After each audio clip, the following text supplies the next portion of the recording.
Oke, Bapak Ibu apa kabar? Memang betul-betul ya, nggak percuma itu slogan. Ini Medan Bung gitu ya. Wah, luar biasa. Bapak Ibu, kira-kira Anda mau datang ke sini untuk jadi orang sukses atau Anda cuma nonton orang sukses? Mau jadi orang sukses? Saya bicara di sini, Anda harus dengarkan baik-baik, karena apapun yang saya bicarakan itu akan jadi masa depan Anda semua. Jalan yang saya lalui adalah jalan di depan Anda semua. Jadi apa yang saya capai itu adalah gambaran masa depan Anda semua. Maka hari ini acara penting sekali buat Anda semua. Jelas? Siap? Anda percaya nggak kalau dalam diri Anda itu ada rasa-rasa yang sudah ada sebenarnya dalam diri Anda? Yang penting adalah saya hanya bertugas untuk memercikan api. Saya cuma bisa membantu Anda membangkitkan raksasa dalam diri Anda sendiri. Jadi mari kita sama-sama bangkitkan raksasa-raksasa itu. Tapi ngomong-ngomong, semua orang sukses yang sudah terbangkitkan raksasanya sehingga dia jadi besar sekali, ternyata semua orang pasti punya latar belakang. Apakah mungkin saya lahir langsung seperti itu? Mungkin nggak saya lahir langsung pakai jas sama pakai mic? Nggak mungkin kan? Semua orang sukses pasti lahirnya sama-sama bayi. Saya lahir biasa-biasa aja Bapak Ibu, nggak ada cerita. Yang penting saya cuma cerita satu hal yang titik poin tertinggi dalam kehidupan saya waktu SMA Bapak Ibu. Waktu SMA saya sekolah di sekolahan satu kelas isinya 49 orang. Dan dalam 49 orang itu saya berjuang setengah mati Bapak Ibu. Saya kalahkan para pesaing saya. Dan akhirnya saya berhasil mencapai reputasi tertinggi dalam kehidupan saya. Ranking 49 Bapak Ibu.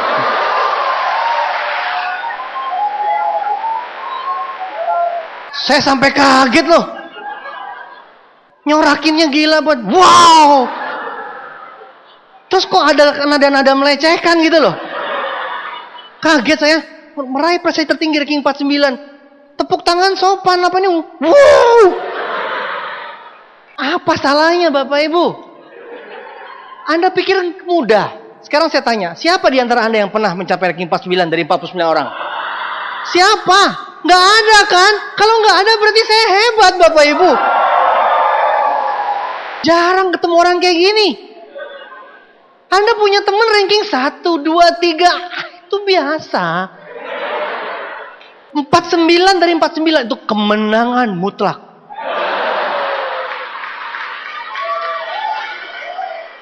Saingan saya terberat adalah yang ranking 48.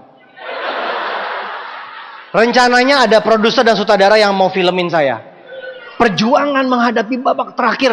Bagaimana caranya saya mengalahkan pesaing saya. Saya sikut dia jatuh, saya naik ke atas puncak.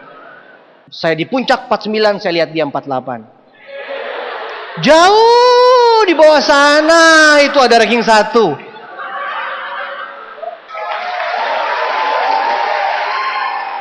Jadi level saya itu 49, gaulnya 48, 47. Paling mentok-mentok saya gaul 45. Di bawah itu saya udah gak level sama mereka. Ketawa lo kenapa makin ngeledek? Bunyinya kok makin menghina gitu. Jujur aja gitu, kalau goblok ngomong goblok, nggak usah pakai pura-pura tepuk tangan. Tepuk tanganmu palsu kok. Sambil begini, goblok banget ini. Maksudnya adalah orang segoblok ini aja bisa jadi peringkat tertinggi. Gimana Anda? Apalagi Anda? Luar biasanya acara hari ini adalah pembicaranya bukan orang pintar. Kalau orang pintar Anda pasti bilang pantesan. Itu kan dia. Pas ranking terakhir goblok banget. Goblok banget dia. Saya ini menjadikan alat motivasi paling canggih di dunia. Karena saking gobloknya. Satu gedung aja nggak ada nih. Yang 2000 orang nggak ada yang ranking 49 dari 49. Itu namanya sesuatu yang jarang. Spesialis. Dengan bangga saya persembahkan cerita saya.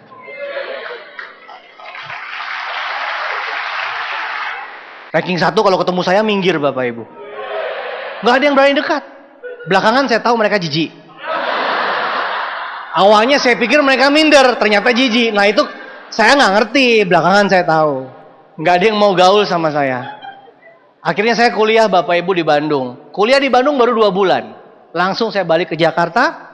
Bapak Ibu ingat, dengar baik-baik. Saya ngomong cuma 1 kali, tapi itu penting semua. Saya pernah kuliah 2 bulan. Gini-gini juga pernah kuliah 2 bulan Bapak Ibu. Masuk Agustus, Oktober pulang ke Jakarta. 2 hari sebelum saya ulang tahun, Tuhan kasih hadiah terbesar dalam kehidupan saya. Rumah saya kebakaran. Orang biasa ulang tahun apinya selilin. Happy birthday to you. Happy birthday to you. Tiup lilinnya, tiup lilinnya. Lilin kecil jadi orang kecil. Orang besar. Lilinnya besar. Jadi dari dulu tuh keluarga saya sudah melihat ini. Ini calon orang besar. Ulang tahun aja lilinnya segede rumah Bapak Ibu.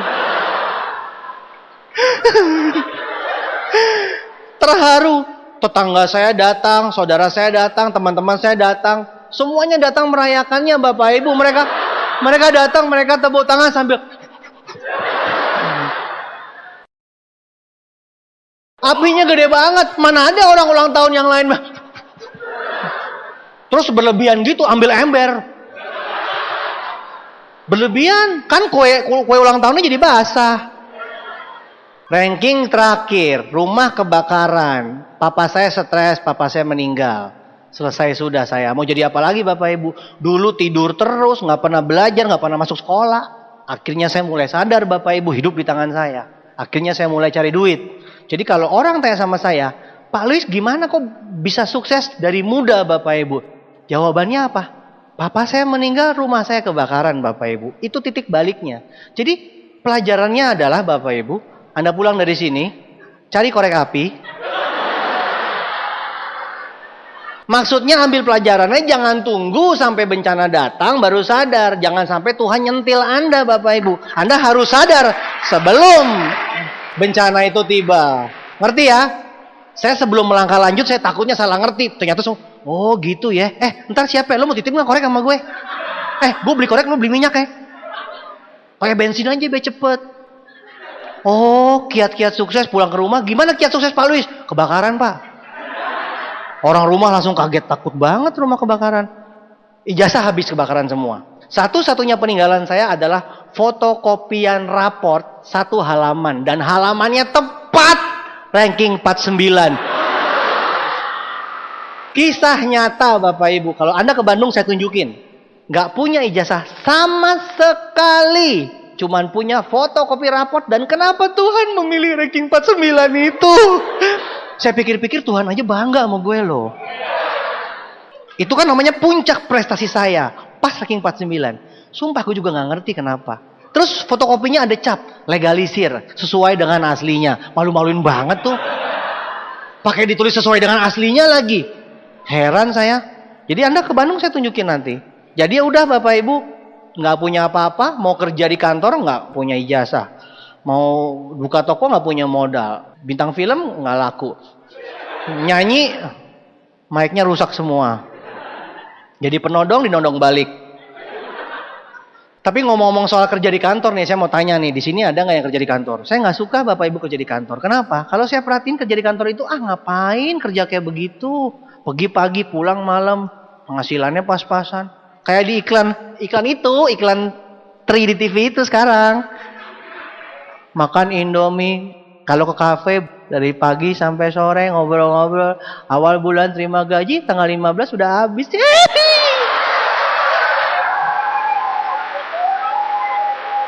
Setiap kali ada iklan itu di TV, gue begini, yes. Gue seneng banget sama tuh iklan. Anak kecil yang ngomong polos kan, yang dengerin dalam. Karena mukanya lo kan gue banget. Ngomongnya mengalir gitu kan, gue demen banget tuh. Wah itu hebat itu. Banyak yang gampar. Jadi saya nggak mau kerja di kantor, karena saya perhatiin tuh kerja di kantor tuh kayak ini loh Bapak Ibu, maaf aja nih. Ini kan cuma contoh, siapa tahu sama. Misalkan ada tikus putih, dikasih lingkaran, mainan itu di dalam akuarium. Itu tikus ngapain? Lari-lari, muter-muter di tempat. Kelihatannya sibuk nggak?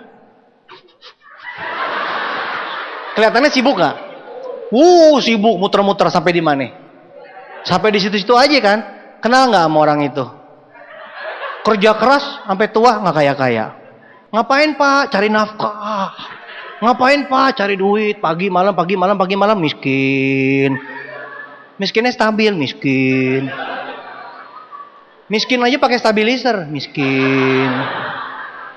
Nggak ada perubahan hidup. Jadi saya pikir-pikir, berarti kalau orang manusia tidak sadar-sadar, muter-muter di tempat, berarti kan, saya nggak bilang loh, itu cuma contoh. Siapa tahu? Sama, lo yang ngomong ya.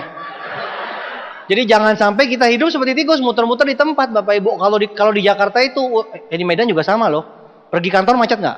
Pulang kantor macet nggak? Wih, kemarin sama Pak Yasin, macet. Saya bilang gila ini. Hidup setiap hari cuma macet, capek Bapak Ibu. Tapi diterusin lucunya. Tiap pulang ke rumah, gila nih macet terus. Gaji nggak naik-naik nih. Sampai kapan kayak begini? Besok pagi persis dibalik lagi ke tempat yang sama. Lucu loh, komplain. Lanjut juga jalan terus. Tiap jam 12 siang, serentak mereka makan bareng. Disiplin. Kalau saya tuh makan kadang jam 12, kadang jam 1, kadang jam 2, tergantung ya. Kan bebas uang, bebas waktu. Tapi yang ini jam 12 tuh, tapi patut saya belajar loh, disiplin. Jam 12 tuh rapi, keluar kantor, keluar pabrik gandengan. Jam 1 pulang. Iya. Kompak. Kenapa sih lo ketawa terus sih? Ngerasa kali ya?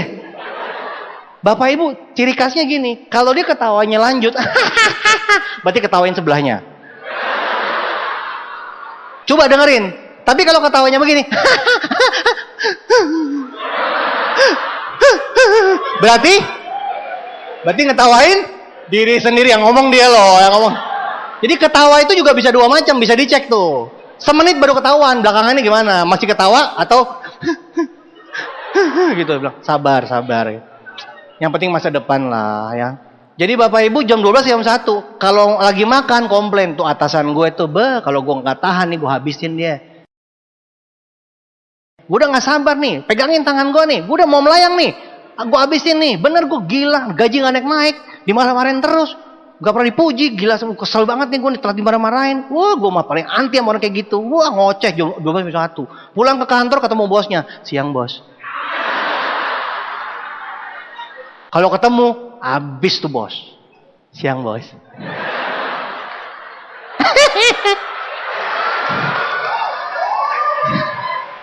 Hidupnya tuh nggak bisa apa adanya gitu loh. Jadi saya lihat-lihat, saya nggak mau kerja seperti itu, capek. Omset perusahaan gede. Yang gede mereka, gajinya kita segitu-segitu aja. Paling gaji, naik, luar biasa, 10.000. Tahun lalu 1 juta, tahun depan 1.010.000. Rencananya sih ke depan 1.011.000. Saya nggak mau Bapak Ibu kerja di kantor. Terus lihat lagi, buka toko aja. Saya punya tetangga buka toko dari saya kecil sampai saya gede. Saya beli permen Bapak Ibu, sampai gede saya udah beli segala macam, saya sampai tinggi gitu. Yang jaga dia terus Bapak Ibu. Punya nggak tetangga kayak begitu? Yang jaga toko, dia terus dari kita lahir sampai kita kayak gini. Yang jaga masih dia terus Bapak Ibu. Aduh ampun deh, itu nggak ada perubahan, capek. Terus tiap pagi Bapak Ibu ya, dia buka pintunya, pagi buka, malam tutup. Pagi buka, malam tutup. Kalau direkam, terus disetel, terus dicepetin, gini kerjaannya tiap hari. Kok mirip-mirip fitness ya? Apa nih angkat berat, apa binaraga, saya pikir. Nah kira-kira kalau kayak begitu kerjaannya, akhir hidupnya di mana Bapak Ibu? Saya nggak mau Bapak Ibu hidup tiap hari di situ, matinya juga di situ. Saya maunya bebas uang, bebas waktu. Tuhan, saya pengen dong pohon aset.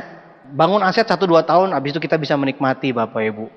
93 sampai 2000, saya pernah jualan handphone, pernah jual macam-macam. Habis itu saya baru mulai bisnis jaringan seperti ini, ditawarin MLM. Tapi bukan bantian sih maksudnya. Ini cari orang. Di situ saya semangat, cari orang gitu kan. Sekarang kita bangun pagi ketemu siapa?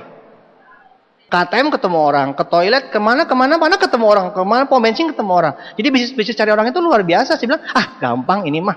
Jadi saya kerjain Bapak Ibu. Tapi 93 sampai 2000 nggak pernah sukses Bapak Ibu. Aduh, gagal terus. Macam-macam ceritanya. Akhirnya saya mulai sadar, dan akhirnya singkat cerita saya bertobat Bapak Ibu. Karena saya pikir MLM itu cuma ngomong doang di panggung tapi nggak kaya-kaya. Ngomong doang, nggak mau Akhirnya saya mulai bertobat, saya jualan panci sama jualan VCD bajakan Bapak Ibu. Jualan panci anti lengket. Luar biasa lengketnya. Ibu-ibu setiap beli marah sama saya. Kamu jualan panci anti lengket tapi paling lengket katanya. Terus saya bilang, ibu gimana apinya? Apinya kecil, dia bilang. Salah bu, nggak boleh kecil, kecilan bu gitu. Temannya bilang, api gue besar tuh. Itu kebesaran ibu, nggak boleh. Temannya bilang, api gue sedang-sedang aja tuh. Itu kesedengan bu. Gimana sih? Masa jadi ibu-ibu nggak bisa masak? Kebesaran lah, kekecilan lah, kesedengan lah. Gitu saya bilang. Karena ibu-ibu itu pergi saya bilang, susah ngomong orang gila kata gitu. Jadi saya tiap jual panci besok dimarahin. Terus saya juga jual VCD bajakan Bapak Ibu. Wow, bapak-bapak beli langsung ngeborong film kartun. Besoknya balik-balik marah-marah. Anak saya guling-gulingan. Nggak nyala katanya VCD-nya. Terus saya tanya balik sama dia. Loh, Bapak belinya asli atau bajakan? Saya bilang begitu. Terus dia bingung. Dia bilang bajakan. Terus saya bilang, makanya jadi warga negara Indonesia tuh mesti taat. Masa bajakan dibeli sih? Malu dong. Wah saya malu deh kalau warga negara Indonesia kayak begini. Si bapak itu bingung, udah belinya sama gua.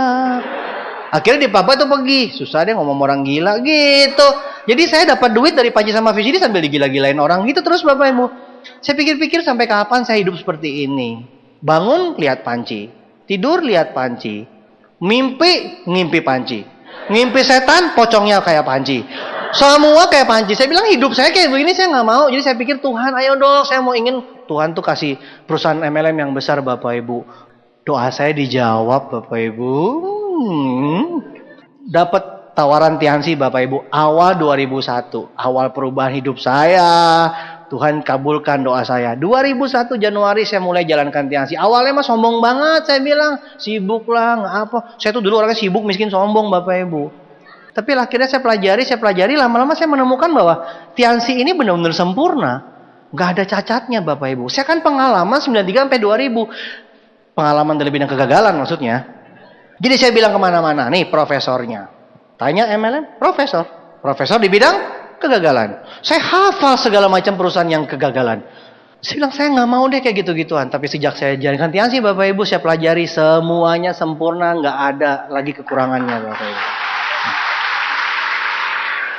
Semua pengalaman saya di masa lalu saya belajar di Tiansi dan semuanya tidak ada masalah Bapak Ibu. Dan saya bilang saya pasti sukses di Tiansi. Pasti dapat mobil mewah saya bilang begitu. Dan benar Bapak Ibu, perjuangan saya luar biasa. Susah banget Bapak Ibu. Awalnya saya bilang saya tidak akan keringetan. Saya pasti cepat sukses. Karena kan saya pengalamannya udah banyak Bapak Ibu. Pas mulai, wah susah banget Bapak Ibu. Nggak ada yang mau.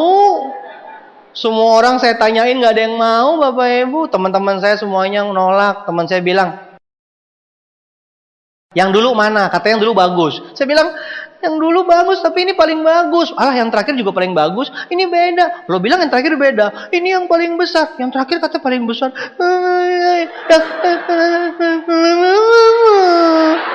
Yang ini yang terakhir. Oh yang kemarin terakhir banget. Gue mau ngomong apa lagi Bapak Ibu, semua orang bilang begitu. Ini spesial. Kemarin udah pakai telur. Pakai kornet. Habis omongan saya. Teman saya bilang begini, udah deh lo gak usah banyak ngomong. Kalau lo udah sukses, lo dapat mobil, lo baru boleh ngomong ke gue. Diam lo, katanya gitu. Saya disuruh diam Bapak Ibu. Gimana mau presentasi? Diam lo. Gue bilang kapan kayanya kalau gue diam terus kan? Yang gila siapa nih mau ngomong suruh diam? Akhirnya saya bilang, nanti awas saya buktikan.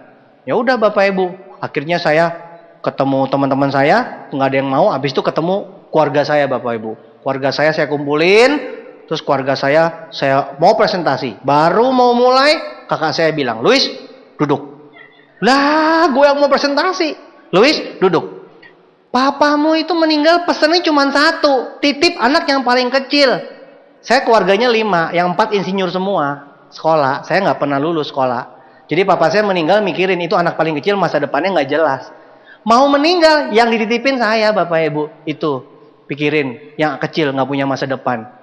Akhirnya kakak saya bilang, Papa kita meninggal cuman mikirin kamu. Mamamu nih masih ada, mau bahagiain nggak? Bisnis, kerjaan nggak pernah beres, sekolah nggak pernah lulus. Kau mau jadi apa? Udah, nggak usah macam-macam. Cuci kaki, tidur. Saya langsung kaing. Gaya udah keren. Keluarga duduk, baru mau presentasi. Luis duduk.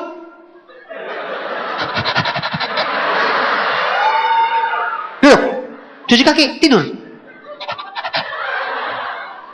Bapak Ibu pernah nggak ngalamin hidup seperti itu? Dilecehkan, nggak dianggap, di keluarga paling kecil, pokoknya nggak dianggap deh. Bapak Ibu ngalamin nggak?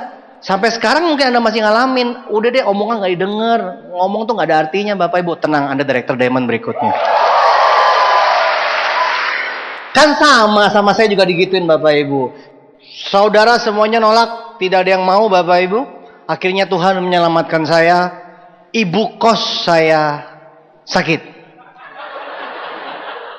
Ibu kos saya sakit dan dia bilang sakit 3 hari nggak bisa bangun, udah ke dokter nggak sembuh segala macam. Saya bilang ada obat Cina, mujarab saya bilang gitu. Wah ada begini. Terus dia tanya bagus nggak? Terus saya bilang beneran? Dia bilang udah coba banyak. Bener semuanya pada sembuh. Dia bilang gitu. Saya bilang beneran ya? Kalau diterusin Bapak Ibu nggak ada yang coba. Masa saya bilang nggak ada yang coba, nggak lucu Bapak Ibu ya. Jadi terpaksa saya show-nya gitu aja. Saya nggak bilang bagus loh. Saya cuma bilang iya, saya mau ngomong apa lagi? Nggak ada yang mau coba, nggak ada yang percaya. Masa saya mesti jujur, Ibu nggak ada yang nyoba, Ibu coba aja, siapa tahu mati. Nggak mungkin kan saya ngomong seperti itu kan Bapak Ibu. Jadi akhirnya terpaksa saya pakai gitu. Nah dasar dia percaya. Dia coba Bapak Ibu. 2 hari kemudian dia bangkit, dia jalan, ketemu di warung. Saya syok lihat dia. Dia syok lihat saya syok. Saya lihat dia langsung, dia lihat saya langsung, kenapa? Dia bilang. Saya bilang, ibu sembuh, gitu kan? Terus dia bilang, iya kan, lu bilang bagus. Saya bilang, ya ampun ibu, akhirnya ada yang buktiin. Sejarah Tiansi Indonesia bisa berdiri, itu cuman karena ada 1 orang yang berani mencoba, dan akhirnya terbukti. Itu karena kesaksian produk Tiansi yang luar biasa dahsyat. Produknya memang luar biasa dahsyat Bapak Ibu. Itu yang bisa membuat kita besar.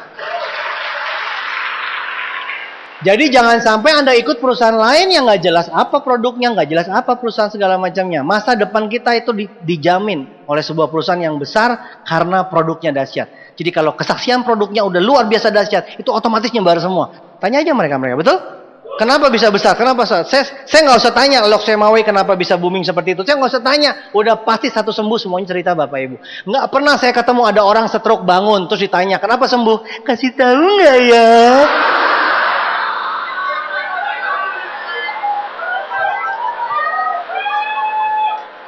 Ada, Pak Dokter? Di mana-mana orang sembuh pasti heboh cerita Tiansi menyembuhkan saya. Mana ada orang kanker sembuh kok bisa sembuh? Kasih tahu ya. Pok. Jadi produknya bagus, kesaksiannya bagus, nyebar, betul tidak? Jadi Anda semua nggak usah takut. Anda bilang gue nggak bisa, gue nggak sekolah nggak apa. Ilah, udah terbukti kayak begini aja bisa. Dari sekolah nggak lulus sampai dokter semuanya bisa sukses. Gila nggak ini Tiansi? Produknya luar biasa. Jaringan saya punya 600 bintang 8 ke atas tuh antik-antik semua, unik-unik semuanya orangnya. Model-modelnya latar belakangnya aneh-aneh Bapak Ibu. Tapi semuanya bisa sukses karena Tiansi produknya luar biasa. Jadi poin pertama adalah produk Tiansi luar biasa, makanya saya bisa sukses. Lanjut ya. 1 sembuh saya cerita sama orang lain Bapak Ibu. Heboh, kesaksian heboh. Sembuh. Orang tanya, siapa sembuh? Ibu kos. Ada namanya sekarang. Siapa lagi? Ibu kos. Terus? Ada lagi dong. Ibu kos. Yang dengar dasar apa ya? Karena memang aura saya memang terlalu bersinar.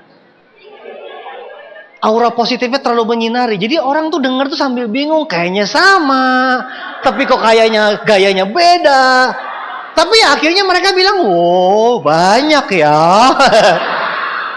Yang dodol siapa juga nggak jelas. Ya pokoknya orang semuanya wow banyak. Akhirnya coba satu persatu Bapak Ibu. Ya ampun, kanker, kencing manis, jantung, semua stroke. Satu persatu sembuh semua Bapak Ibu. Jadi saya nggak perlu sekolah tinggi-tinggi, nggak perlu budayanya kerajaan Cina kan udah 5.000 tahun. Ini produk yang dipakai oleh kebudayaan Cina 5.000 tahun. Ya kalau sekolah 5.000 tahun, dinosaurus balik lagi Bapak Ibu. Jadi kita nggak perlu pinter-pinter, langsung tawarin produk ini udah 5.000 tahun kebudayaannya. Jelas Bapak Ibu ya? Jadi saya bisa numpang kaya gara-gara ini. Sekitar kita banyak orang sakit nggak? Orang sehat aja harus mencegah penyakit, apalagi orang sakit. Sehat memang mahal, kalau sakit lebih mahal. Tuh Depkes aja pinter tulis spanduk. Sehat memang mahal, sakit lebih mahal. Mencegah lebih baik dari pengobatan. Rumah sakit ada yang sepi nggak? Rumah sakit semuanya penuh Bapak Ibu. Bayangin kita punya produk yang bisa menyembuhkan orang, itu pahalanya gede, omsetnya gede, duitnya gede, lengkap Bapak Ibu. Di mana letak ragu-raguan dan kerugiannya? Nggak ada. Udah nggak usah ragu-ragu lagi. Orang untung, kita untung Bapak Ibu. Daripada orang terima kasih doang kita sepi, dompetnya sepi. Lebih baik terima kasih sambil masuk omset, bener nggak? Iya, jadi kan win-win gitu loh. Orang sembuh, kita dapat duit. Nah, syukurlah sama-sama. Di dunia dan di akhirat, betul nggak? Nah, akhirnya sembuh, semuanya sembuh Bapak Ibu. Saya mulai, wah kalau gini, kalau mau besar mesti ngikutin sistem. One Vision ngajarin kita mesti bikin pertemuan. Saya buat daftar nama, buat janji, ngundang orang, bikin pertemuan Bapak Ibu. Wah, nyewa 50 orang itu kapasitasnya. Wah, udah siap semuanya, kursi semuanya rapi. Datang teman-teman saya, wah, undangnya tuh, saya sekali ngundang 50 sampai 100. Oh iya diusahakan datang. Wah, yang datang Bapak Ibu 2. Tunggu dulu, 2 orang itu saya dan grup saya. Ya ini upline-nya mereka ini Pak Effendi. Jadi saya sama downline saya berdua. Kagak ada undangan yang datang. Dia MC, gue tepuk tangan. Gue ngomong, dia tepuk tangan. Sepi bener dunia. Terus kita berdua bilang, yang penting sikap. Banyak loh yang gak kelihatan. Kita kan ngundangnya dunia ini dan dunia lain Bapak Ibu. Yang penting sikap, ngomongnya begitu, dalam hati hancur Bapak Ibu. Nggak ada orangnya. Coba lagi, undang lagi Bapak Ibu. Akhirnya orang tuh kadang-kadang diundang itu bilangnya apa? Oke deh, ntar gue usahain. Pas hari hanya cacingan. Ikannya lagi tunangan, kucingnya lah bunting, segala macam. Aneh-aneh aja alasannya. Susah bener mau datang. Orang susah dikasih peluang kok malah kagak datang-datang. Heran nggak tuh orang? Punya nggak teman seperti itu? Banyak. Ketika hari hanya mati handphonenya. Ditelepon, telepon yang Anda tuju sedang menghindar. Kenapa gini teleponnya? Operatornya gitu. Telepon yang Anda tuju sedang menghindar. Awas kalau telepon lagi. Galak banget nih operator. Anda ngalamin nggak kayak begitu? Pas kita samperin ke kos-kosannya, samperin ke rumahnya, korden kebuka, tiba-tiba nutup, sut gitu. Hidungnya kelihatan. Pembantunya keluar. Nggak ada. Apa nggak ada hidungnya no? Diundang susah, didatengin nggak mau ketemu. Susah hidup ini Bapak Ibu. Jadi jangan bilang gampang, susah emang. Jadi kalau Anda sekarang masih susah ya wajar. Sama saya dulu. Saya terus maju Bapak Ibu, undang orang, akhirnya rekor terjadi. Yang datang 3 orang. 3 orang di luar saya.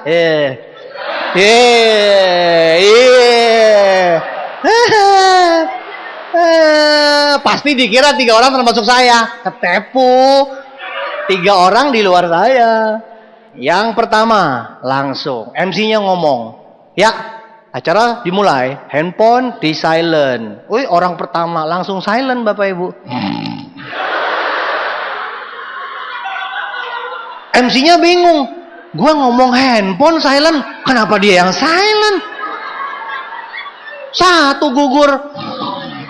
3, 1 gugur, tinggal 2 Bapak Ibu. Saya kemarin lu salah ngomong sih. Ngomong silent, tidur 1. Sisa 2 Bapak Ibu. Sisa 2 nih. Anda pasti mikir, saya tuh berkatnya banyak. Nih 2 nih sisanya. Perhatiin baik-baik nih, keren. Yang satu kalau saya ngomongin selalu ngangguk. Gua ngomong apapun juga dia ngangguk. Wih, teachable banget. Calon bintang 8 gue. Gua ngomong apapun dia begini. Setengah jam Bapak Ibu. Setengah jam. Lewat setengah jam ada tegerakan tambahan. Gue juga gak ngerti sih kenapa dia begini.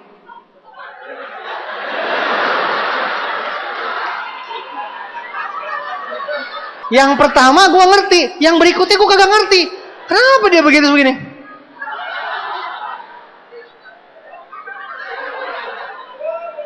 Satu jam kemudian dia pergi dan tak kembali. Nyusul yang pertama. 2 gugur Bapak Ibu. Kayak di film-film, 2 down gitu. 2 gugur. Tinggal 1 Bapak Ibu. Nah, cerita itu pasti paling keren di belakang kan. Anda pasti nunggu kan. Yang terakhir nih pasti nih. Ketahuan mukanya ngarep. Ngarep.com. Nih. Orang tua. Siapa takut? Cucunya banyak. Langsung saya ngomong mobil, kapal, pesawat, villa. Wih, dia nggak ngedip loh. Bukan ngangguk lagi. Dia fokus, nggak ngedip. Saya bilang, saya belum pernah ketemu orang sefokus ini. Dap, bangun aset, bintang 1, bintang 8, got lion, director. Saya nggak sabar selesaikan presentasi. Saya datengin Bapak Ibu, saya follow up, saya bilang begini. Gimana Ibu? Bergabung bintang 3? Dia bilang begini, maaf, saya nggak dengar. Dikiranya fokus, ternyata budak. Hancur hatiku Bapak Ibu. Dikirain fokus, ternyata budak itu orang ibu-ibu ya Rasulullah. Bisa diulang lagi nggak? Wah, udah lewat saya. Bintangnya udah lewat semua, masa suruh ulang lagi? Ternyata makin belakang makin hancur ya Bapak Ibu ya. 3 orang datang, 3 gugur Bapak Ibu. Ya, kembali kepada kesendirianku. Aku menatap bulan. Pas tanggal 15.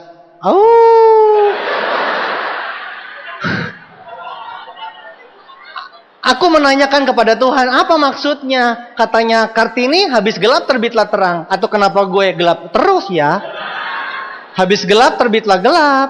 Philip aja bilang terus terang terus. Kenapa gue gelap terus?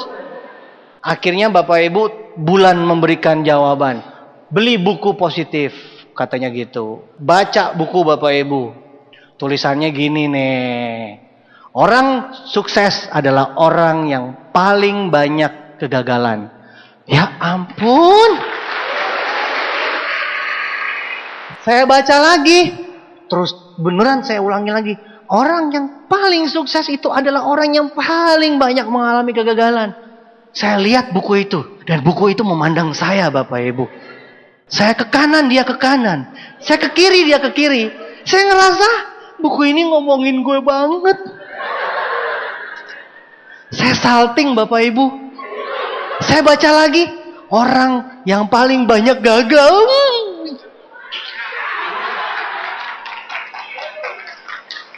Saya ngerasa itu buku benar-benar kenal saya. Saya nggak kenal buku itu. Tapi buku itu kenal saya. Dan buku itu mengatakan orang sukses adalah orang yang paling banyak gagal Bapak Ibu. Di situ saya bangkit. Mari kita bandingkan dengan orang Medan. Orang Medan itu orang banyak mikir. Banyak nggak teman-teman orang Medan orang banyak mikir? Apa-apa dipertimbangkan. Apa-apa takut gagal. Apa-apa takut sana takut sini. Memangnya jual timbangan, bertimbangan terus. Kita buka toko timbangan loh. Oke, nanti gue pertimbangkan lagi, pertimbangkan terus. Bapak Ibu bayangkan, kalau Chris John main tinju, terus dia banyak mikir, takut gagal. Wasitnya gini, ya teng gitu. Terus Chris John begini, temannya juga begini. Tegang sekali kehidupan.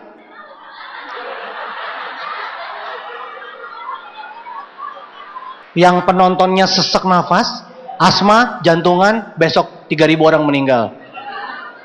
Bayangkan itu kalau petinju juara dunia takut gagal. Kapan mulainya Bapak Ibu?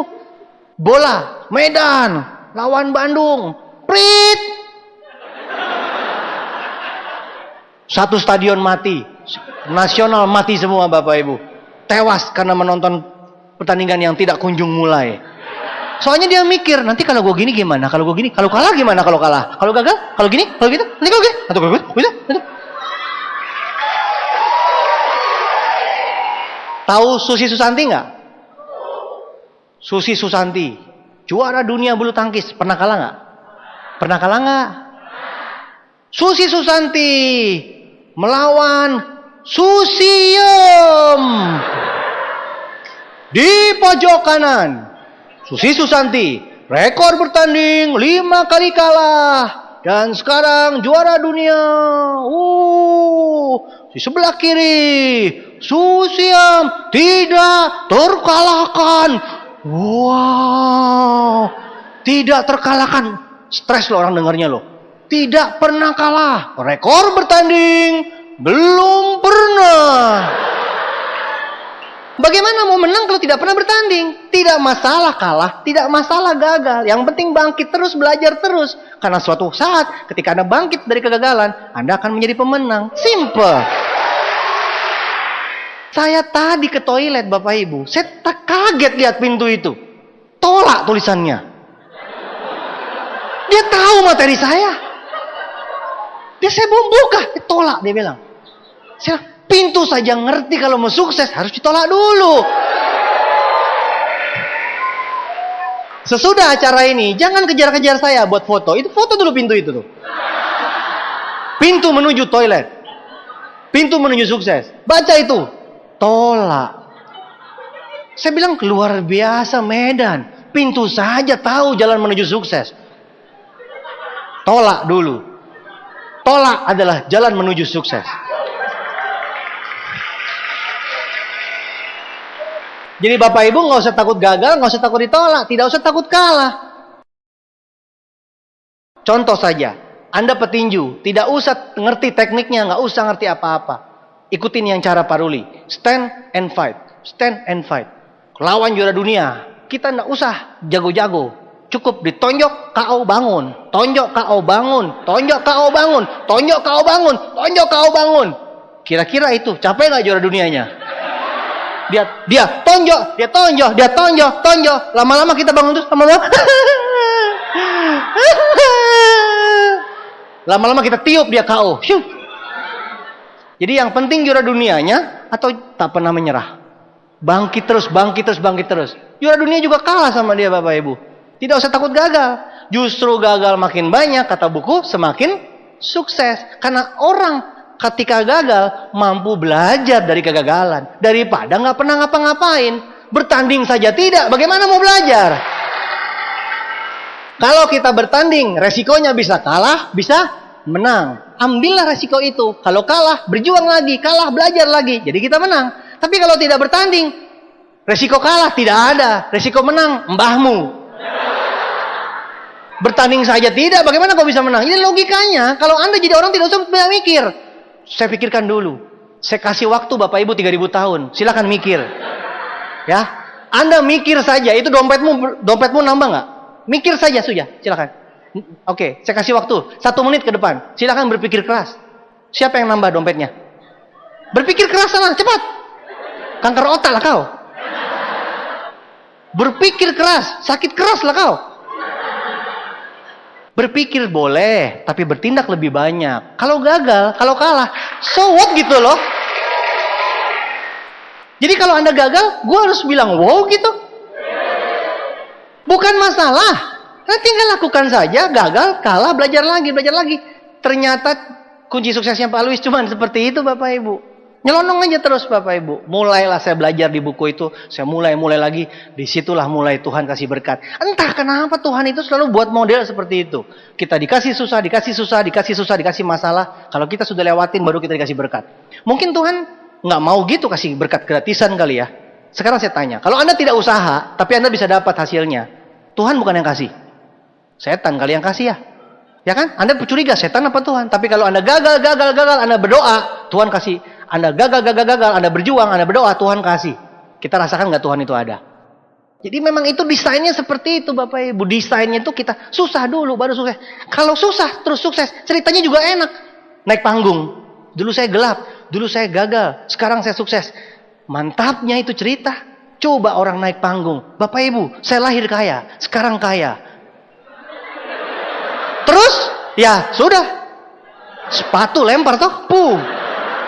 Mana ada pembicara laku seperti itu. Jadi segala sesuatu yang gelap, syukuri Bapak Ibu, karena itu jadi pelajaran buat terang di masa depan. Saya maju terus sesuai dengan buku itu Bapak Ibu. Akhirnya mulai terkumpul. Satu demi satu orang, pertemuan mulai banyak Bapak Ibu. Ditolak betul, gagal betul. Naik motor capek-capek sampai kempes-kempes, hujan-hujan, ketemu orang bilang nggak ada. Semua sudah lewat Bapak Ibu. Dibilang diam kau, nggak usah ngomong. Kalau sudah sukses baru ngomong segala macam. Sudah lewat semua Bapak Ibu. Lewatin aja, telan. Ketika Anda mengalami gagal, Anda ingat, tengok ke atas, Tuhan lagi lihat, malaikat lagi catat. Tuhan tidak pernah tidur. Satu kali kegagalanmu Tuhan catat, malaikat catat itu. Satu kali gagal catat. Kempes-kempes, hujan-hujan, ditolak orang, terus bilang sama Tuhan, catat. Saatnya buku sudah terkumpul. Tuhan bilang malaikat, kasih berkatnya. Tanya sama leader di depan ini, tanya tuh semua, tanya. Kalau saya ngomong seperti ini, mereka pasti langsung flashback. Dulunya ditolaknya seperti apa, dihinanya seperti apa. Tapi ketika mereka terima rewardnya, tidak usah balas dendam, sudah terhina sendiri tuh manusia. Gak usah peduli omongan orang, kita jalan saja terus. Kalau kita sukses, semua orang akan diam mulutnya dan mengatakan, ya amin, kita sukses. Kita juaranya. Jelas? Akhirnya saya Bapak Ibu, tahun 2001 saya mulai. Tahun 2002, enggak usah pakai lama. Tahun 2002 saya dapatkan mobil saya. Waktu diumumin rasanya, aduh, dapat mobil Bapak Ibu. Dulu saya tiap lihat mobil itu, saya pegang-pegang mereknya. Orang bilang gila, masa pegang merek bisa sukses? Saya bilang lihat siapa yang gila nanti. Saya pegang itu merek, saya bilang amin. Imani, amin. Iman, amin. Orang bilang gila. Tapi ketika saya sukses terima mobil Bapak Ibu, mantapnya. Sengaja lewat teman. Apalagi ketemu orang, teman yang nolak. Kita naik mobil, teman kita naik motor Bapak Ibu. Itu mantap sekali kejadiannya itu. Ngomong-ngomong soal mobil Bapak Ibu, lihat coba Pak Adi, Bu Debi. Ya kan Pak Yasin. Dulu Pak Yasin ngejemput saya pakai mobil jelek, sekarang sudah naik BMW. Nggak tahu kenapa ya, kalau orang naik mobil mewah tuh rasanya tuh auranya Memang nggak bisa bohong ya. Lihat Pak Adi, Bu Debi. Keren Bapak Ibu ya. Mereka semua terima mobil, tanya luar biasa rasanya. Coba lihat Pak Adi, Bu Debi. Naik mobil bagus, hujan-hujan, pasang AC, pasang musik. Pak Adi tinggal bilang, I love you sayang. Nggak usah kencang-kencang. Bu Debi sudah tahu. Me too. Yasin ngomong ke Koli, aku sayang kamu. Koli bilang, aku juga sayang. Romantis sekali kehidupan itu. Tapi kalau orang naik motor, naik bebek Bapak Ibu. Ini maaf ya, yang belum dapat Scoopy kejar Scoopy-nya daripada jalan kaki. Betul? Ya, 3 orang tadi dapat Scoopy bagus. Daripada jalan kaki.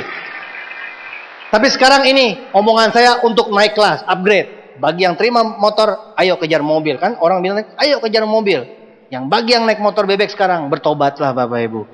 Saya dari luar mau masuk gedung ini, susah, bebek semua di mana-mana. Saya bilang sama Yasin, singkirkan itu bebek-bebek. Merusak pandanganku. Auraku jadi negatif. Pak Yasin melindungi saya loh. Kalau nggak itu aura negatif itu nempel semua. Saya nggak bisa ngomong Bapak Ibu. Coba bandingkan sama bebek ya nih. Kalau naik bebek Bapak Ibu, ngomong kencang-kencang. Aku sayang kamu. Ini cowok, ini cewek. Aku sayang kamu. Kenceng-kenceng Bapak Ibu. Bis lewat.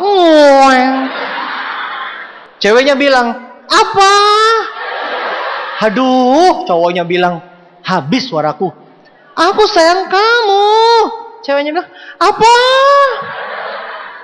Akhirnya cowoknya radang tenggorokan.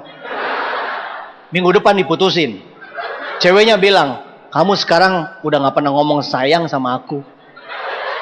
Cowoknya bilang, aku udah ngomong terus-terusan tiap hari.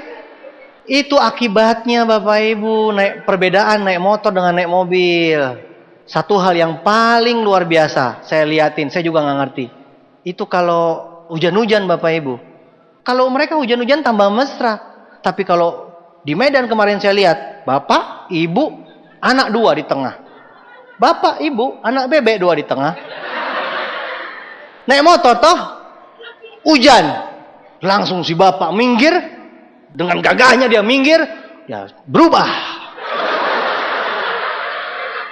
Dia pakai jas hujan, dia kembali lagi. Anakku, bapak sudah kembali. Ayo kita naik. Semua berlindung di bawah sayap papa.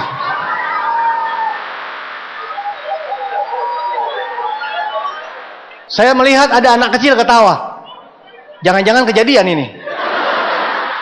Ada anak kecil ketawa, saya takutnya kejadian. Habis anaknya begini, terus mandang bapaknya. Saya nggak ngerti maksudnya apa ini. Ketawanya polos toh. Habis itu mandang bapaknya sama mamanya. Bapaknya sama mamanya nunduk. Kasihani dong, masa bapak ibu anaknya ditaruh di bawah sayap bebekmu. Kasihlah mobil, kalau hujan-hujan anak-anak senang. Hore hujan, di luar hujan, kita tidak hujan, kan keren. Nah, satu lagi nih yang paling puncak bapak ibu. Saya sampai sekarang ini, kalau ini penelitian masih belum selesai. Saya juga nggak ngerti kenapa, masih belum selesai penelitian. Kemarin saya perhatikan ya, tadi juga ya. Dari dulu saya lihat Pak Adi, Bu Debi saya perhatikan. Terus Yasin tadi sama Koli saya liatin. Setiap lampu merah perempatan, ngerem. Dia rem, kakinya tetap di dalam. Saya perhatikan terus loh. Ini saya masih lanjut. Saya kan lagi ngambil gelar doktor. Saya perhatikan apa perbedaannya gitu loh. Nah, mereka naik mobil mewah, itu kakinya di dalam. Jadi walaupun ngerem itu perempatan, ngerem tetap di dalam kakinya. Tapi saya adakan penelitian itu, ya, bebek-bebek itu di Medan. Hujan-hujan loh, hujan-hujan, genangan air di mana-mana. Lampu merah, perempatan lampu merah, itu genangan di air di mana-mana. Si bebek itu dari jauh, dia rem. Saya juga nggak ngerti, kenapa kakinya harus turun?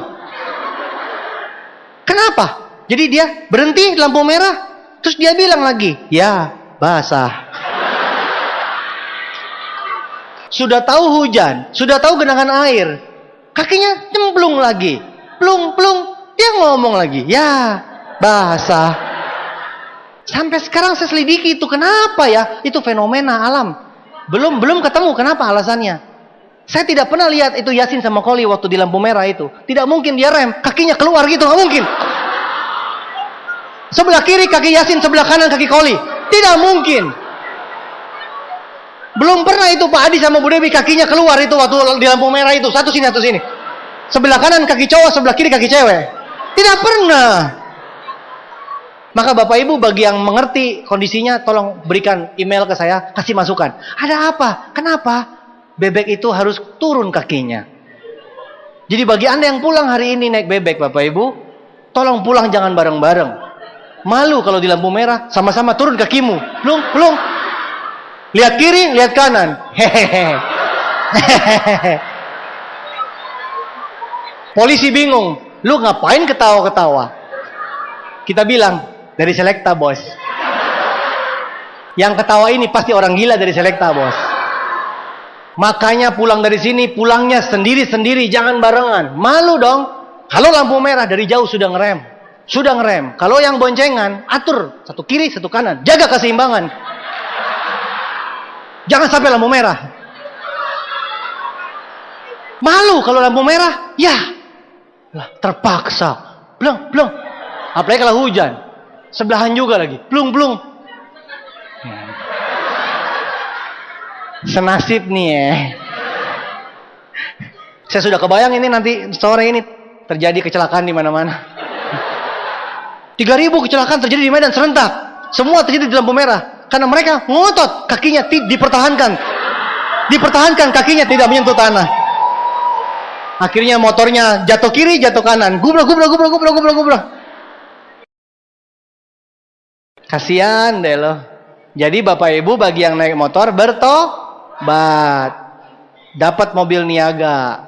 Keren lah. Habis mobil niaga, kejar mobil mewah. Gitu baru hidup namanya. Maju terus.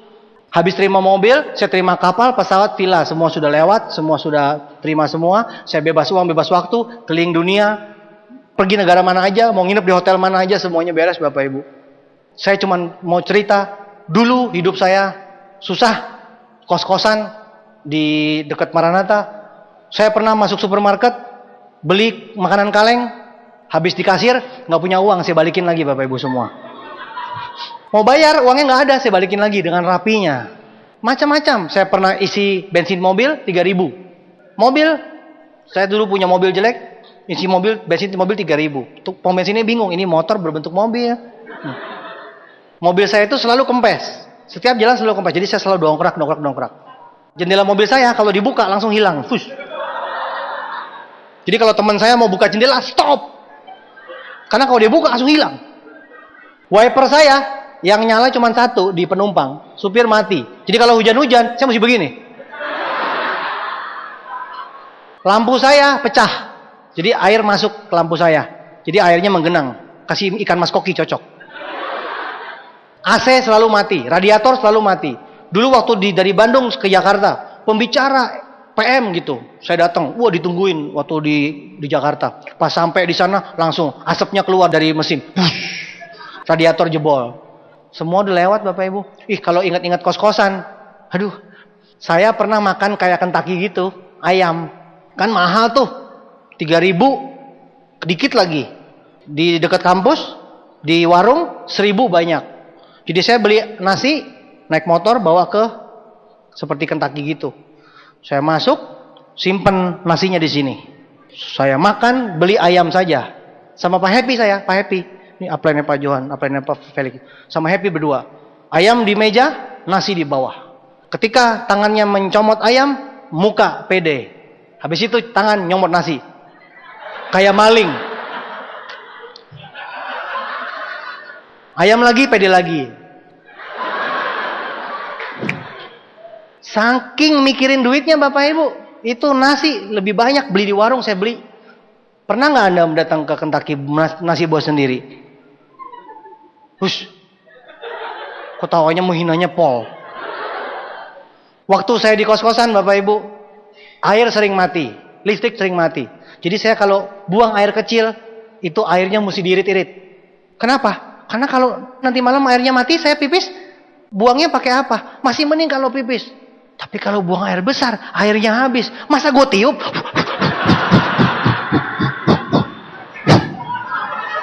Jadi saya mesti ngukur itu air supaya bisa buat buang air kecil sama buang air besar. Itu bencana alam tuh kalau udah buang air besar. Saya sama Pak Happy kan kamarnya tembus.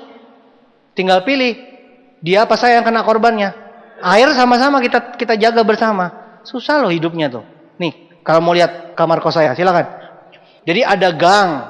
Di depan kampus ada gang, di dalam gang ada gang, di dalam gang ada gang, gitulah. Gang pangkat 3, nih. Jadi kalau orang ketemu orang, motor ketemu motor udah susah. Jalan terusan babakan jeruk ke kampus. Nah ini saya masuk ke dalam, nah di situ tuh belok kanan tuh. Bapak Ibu lihat gak ada sinar keluar dari sana? Secercah sinar. Sinar keluar dari belokan kanan itu. Set, kelihatan gak sinarnya? Ya kan? Ngayal lo orang gak ada apa-apa. Terus Anda mau tahu kamar saya Bapak Ibu? Silakan. Di depan jemuran. Saya hafal dengan semua merek pakaian dalam. Jadi kalau teman-teman saya besok saya tahu, lu pakai Hello Kitty kan? Doraemon. Yang cowok Dragon Ball. Saya tahu dong yang mana yang dia jemur, yang mana yang dia itu saya tahu. Jadi saya dapat banyak masukan tentang model-model pakaian dalam. Karena kos-kosannya di situ. Tapi itu dulu Bapak Ibu, hidup saya sekarang sudah lewat, sudah berubah. Anda akan lihat perubahan ini Bapak Ibu. Anda lihat sekarang kehidupan saya yang pernah saya koleksi mobilnya. Silakan. Aduh jadi nggak enak. Yang paling kanan itu mobil seri 3, gratisan lah, 0,5 miliar. Memang saya akuin sih, sejak sukses Sitiansi besar-besaran itu otak saya memang terganggu, ada kerusakan jaringan otak. Saya nggak bisa bedain lagi. Jadi kalau mobil harga ratusan juta, itu saya nggak anggap mobil gitu. Jadi saya nganggap mobil itu kalau miliar. Ini serius Bapak Ibu. Saya udah periksa memang itu ada kerusakan otak. Mobil ratusan juta itu saya anggap mobil biasa lah itu. Kalau mobil mahal itu harus ada M belakangnya. Saya lagi terapi sekarang. Anda jangan sukses deh, bahaya. Ada perubahan hidup yang Anda goncang jiwanya nanti. Nah, mobil 0,5 miliar gratisan. Sebelahnya lagi mobil Mercy SLK yang kata Bu Debbie bisa buka tutup itu. Ya ampun Bapak Ibu, itu mobil kalau dinaikin Nah saya mau tanya dulu nih sama cewek di Medan. Tahu nggak di Medan ada cewek wahwe? Tahu nggak wahwe? Hah? Tahu nggak ada cewek wahwe di Medan? Nggak tahu, ada nggak? Muka putih, lipstik merah, rambut panjang, bedakan. Wah, orang lihat cantik. Wah, turun dari angkot. Weh. Ada nggak? Orang lihat semua cowok memandang pasti bilangnya, wah, putih loh. Lipstik merah, bedak, wah, mukanya mulus, rambut panjang, keren. Wah, keluar dari angkot. Weh. Banyak gak di Medan, wah weh? Cewek naik ini dong. Naik mobil SLK sengaja mau ke salon. Biasa lah, manikur, pedikur, mendengkur gitu-gitu kan. Perempatan. Set, buka atapnya. Sengaja buka atapnya. Cuman buat benerin ini doang, benerin rambut, benerin bando. Buka gitu, cowok-cowok langsung. Habis kita buka begini terus kita tutup lagi. Set. Itu wah. Nggak ada wah. Weh. Itu cewek. Sekarang cowok nih Bapak Ibu. Ada nggak cowok di Medan? Ganteng, keren, rambutnya cepak, mukanya putih, hidung mancung, keren, pakai jaket hitam, set, helm. Anaknya keluar, Power Ranger. Ganteng-ganteng jadi Power Ranger. Gimana muka lo mau kelihatan? Udah ganteng-ganteng pakai helm. Satria baja hitam. Pak Yasin nanti pulang kita nongkrong di lapangan yuk, kita lihat ada berapa banyak Power Ranger dan Kesatria Baja Hitam yang akan pulang dari sini. Saya kan mau tahu seminar saya dihadiri oleh berapa banyak superhero. Wow, abis saya ngomong ini pulang di sini helmnya dipegang. Cih. Rambutnya kena angin. Ngapain lu nggak pakai helm? Minimal gue terhindar dari bencana Power Ranger. Itu cowok yang pakai motor. Sekarang cowok, misalkan mukanya jelek nih. Muka boleh jelek, gigi boleh maju. Naik mobil SLK, set, ke perempatan. Buka langsung set. Siang-siang, matahari sinarnya mantul melalui giginya. Bling-bling. Bling-bling. Cewek-cewek pada bilang, gila. Giginya aja berlian.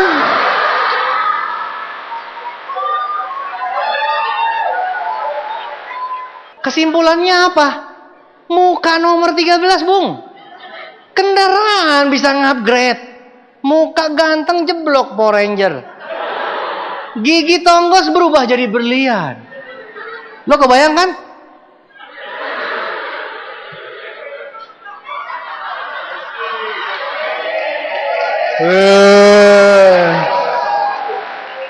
Cewek-cewek langsung gila banget, giginya aja berlian.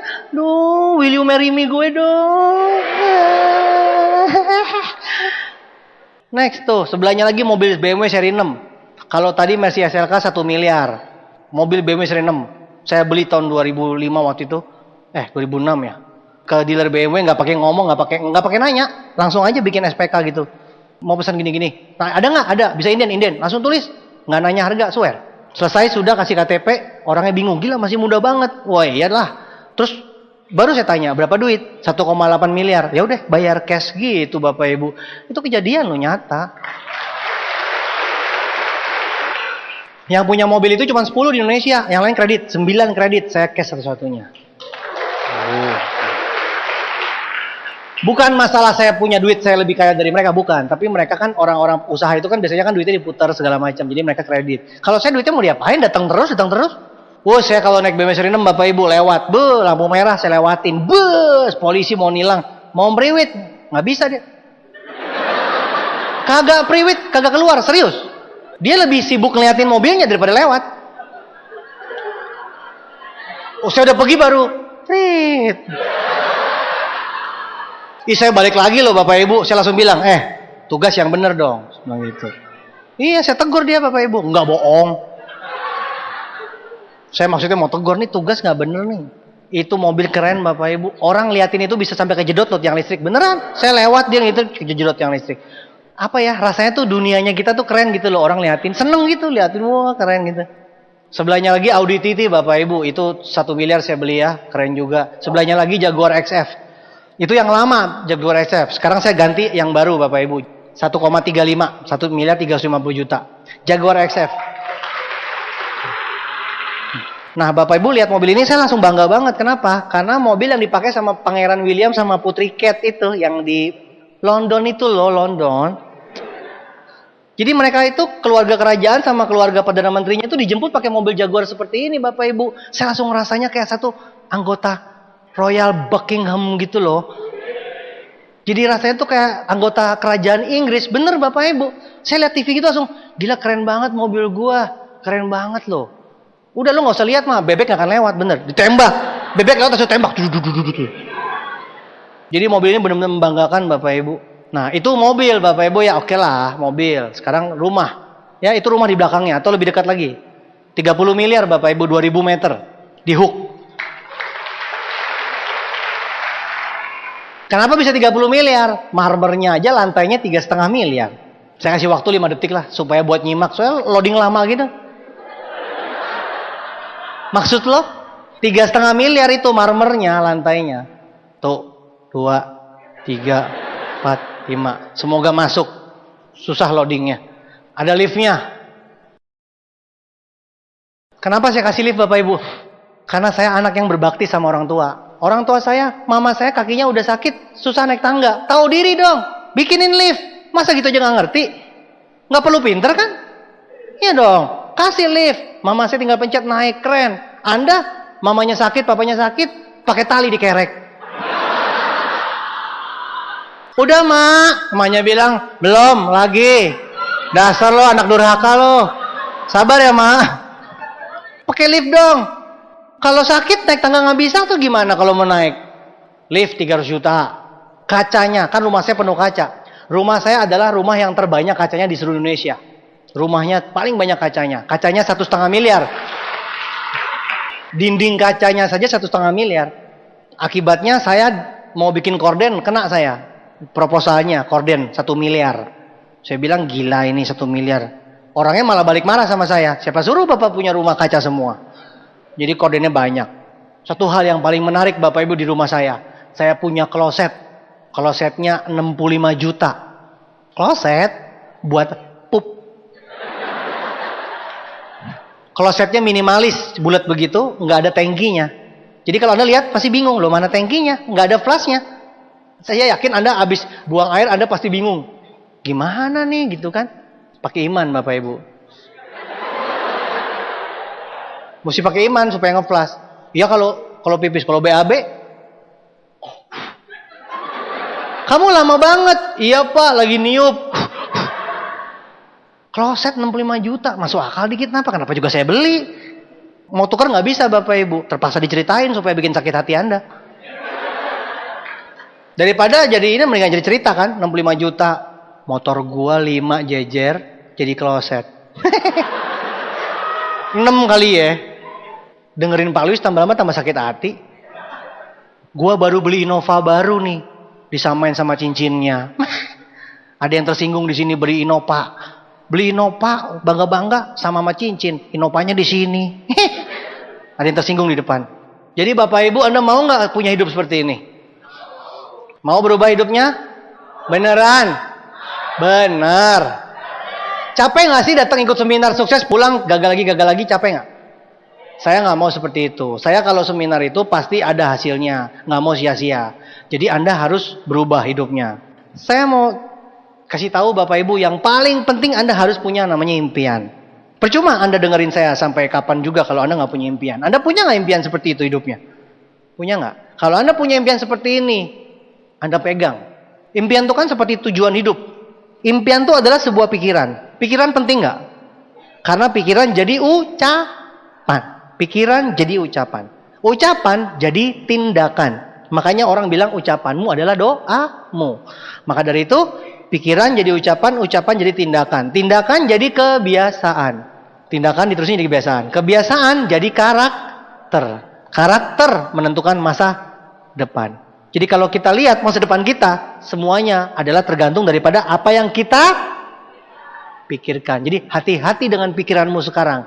Karena apapun yang Anda pikirkan, tepat, betul banget pikiran lo, terjadilah di masa depan. Baik negatif maupun positif. Kalau Anda mikir gue gak bisa lagi gitu-gituan, bener sumpah gue mah paling gak bisa. Gue tuh susah, hidup gue susah. Tahu nggak susah? Jadi, amin, mampus. Mampus. Udah susah, bukannya tobat malah gue tuh susah, tahu nggak? Susah.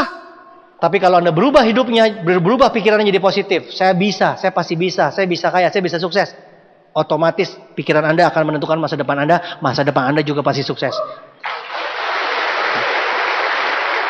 Jadi pikiran Anda akan menentukan masa depan Anda. Berpikirlah positif, maka semuanya akan menghasilkan masa depan yang positif. Simple. Jadi jangan Anda bilang, wah nyalain segala macam, nyalain apa, nggak ada yang disalahin. Diri sendiri itu yang paling salah. Musuh terbesar adalah, berarti siapa musuhnya? Kalau Anda dengar mobil saya, rumah saya, terus ada yang bilang, nggak mungkin, siapa yang ngomong? Lu lihat kiri nggak ngomong, kanan nggak ngomong. Siapa yang ngomong nggak mungkin? Wah gila, nggak masuk akal. Wah, akal lo nggak masuk. Wah nggak masuk akal. Akal lo yang nggak masuk. Siapa yang bilang nggak mungkin, yang bilang nggak bisa? Anda sendiri. Musuh terbesar diri sendiri. Kalahkan diri Anda. Jadilah percaya diri. Kalau Anda sudah mengalahkan diri sendiri, maka tidak ada lagi orang lain yang bisa menghalangi Anda mewujudkan impian Anda. Jadi kuncinya sebenarnya bukan di tangan orang lain, bukan di mana-mana. Kuncinya kembali di tangan kita sendiri. Hidup adalah pilihan. Pilihan untuk apa? Berpikir, berucap, bertindak. Pilihan kebiasaan, pilihan karakter, dan pilihan masa depan. Orang diundang datang ke sini apa enggak? Siapa yang milih?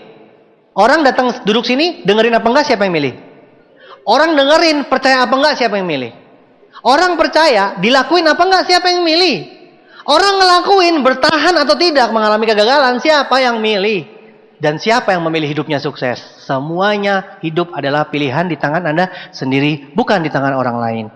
Kuncinya di tangan Anda sendiri. Mau nggak Anda ambil? Ambil. Anda mau ambil, Anda akan bisa ambil.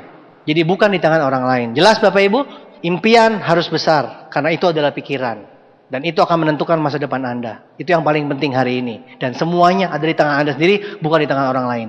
Jadi nggak usah takut dengan orang lain. Karena musuhnya terbesar siapa? Dirimu sendiri. Maka Bapak Ibu, sebelum Anda pulang, hari ini saya mau mengajak Anda untuk merenung, Bapak Ibu. Ini penting.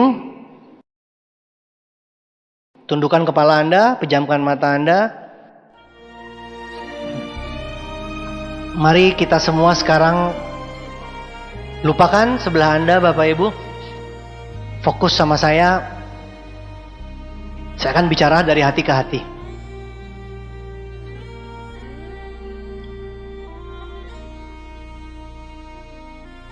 Mari Anda semua membayangkan apa yang paling Anda impikan dalam hidup ini.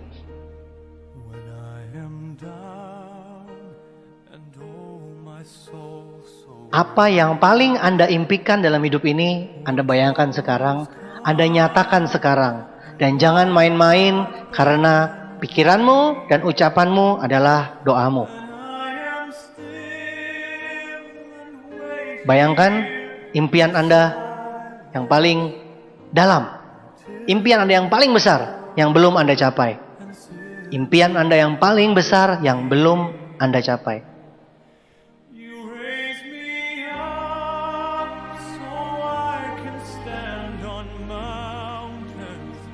Nyatakan. Betul-betul nyatakan impian Anda.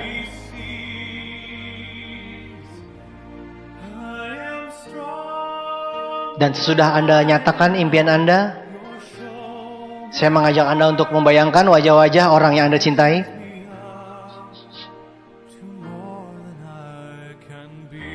Pasangan Anda, anak Anda, orang tua Anda. Pikirkan, bayangkan wajah mereka.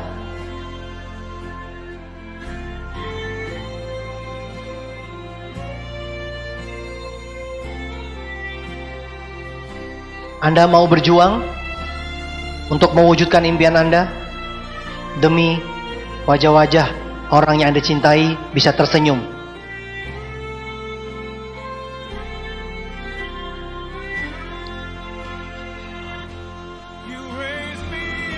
Maukah Anda berjuang? Maukah Anda mengalahkan semua rasa takut Anda? Maukah Anda mengalami semua proses kegagalannya? Relakah Anda berjuang demi mewujudkan semua impian Anda? Lewat bisnis ini, Tiansi dan One Vision dan upline-upline Anda siap membantu Anda mewujudkan semua impian Anda. Yang kami perlukan hari ini, yang kami perlukan detik ini, satu, percayalah. Yakinlah dengan impian Anda. Yakin, percaya dengan apa yang Anda impikan sekarang. Saya butuh Anda yakin, saya butuh Anda percaya. Selama ini Anda ragu-ragu, selama ini musuhnya Anda sendiri. Tetapi hari ini saya mau buang semua keraguan-raguan Anda. Saya mau bikin hari ini perubahan besar dalam hidup Anda. Yang penting adalah satu, percayalah. Buang semua keraguan-raguan sama sekali, buang. Selama ini Anda bisa gagal karena Anda ragu-ragu. Tahun demi tahun Anda lewati semua dengan ragu-ragu. Hari ini adalah hari perubahan besar. Kenapa? Karena Anda percaya, yakin bahwa impian Anda yang Anda bayangkan sekarang pasti terwujud. Percayalah harinya akan datang. Dan percayalah berkat Tuhan yang disediakan oleh Tuhan jauh melebihi apapun yang Anda bayangkan. Tuhan Maha Besar, Tuhan Maha Kaya. Semua harta di surga terlalu besar dibandingkan dengan impian Anda yang begitu kecil. Maka percayalah Bapak Ibu, apapun yang Anda impikan itu semuanya cuman hal kecil bagi Tuhan. Tapi Tuhan hanya menunggu Anda percaya. Tuhan menunggu Anda yakin. Maka Bapak Ibu, hari ini, hari perubahan Anda semua, Anda boleh yakin dan percaya bahwa Tuhan Maha Besar, berkatnya akan datang tepat pada waktunya. Tepat pada waktunya. Tuhan berikan segalanya indah pada waktunya. Percayalah, percayalah, percayalah. Itulah kekuatan besar yang selama ini kita bisa membuat besar para leader-leader.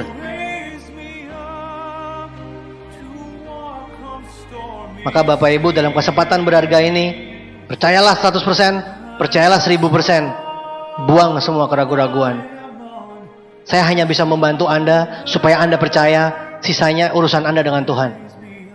Maka Bapak Ibu, bagi Anda yang sudah percaya, bagi Anda yang merasa yakin dan percaya, silakan berdiri Bapak Ibu.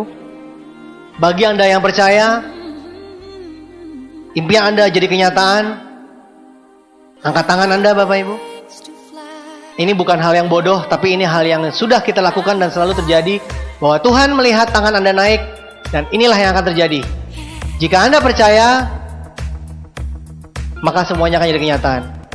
Dengan kita mengangkat tangan kita, artinya kita mengatakan kepada Tuhan, hai Tuhan, saya percaya, saya tidak ragu-ragu. Jika Anda percaya, jika Anda yakin sekarang, maka masa depan pasti akan berubah Bapak Ibu. Dan percayalah berkat Tuhan turun kepada Anda semua.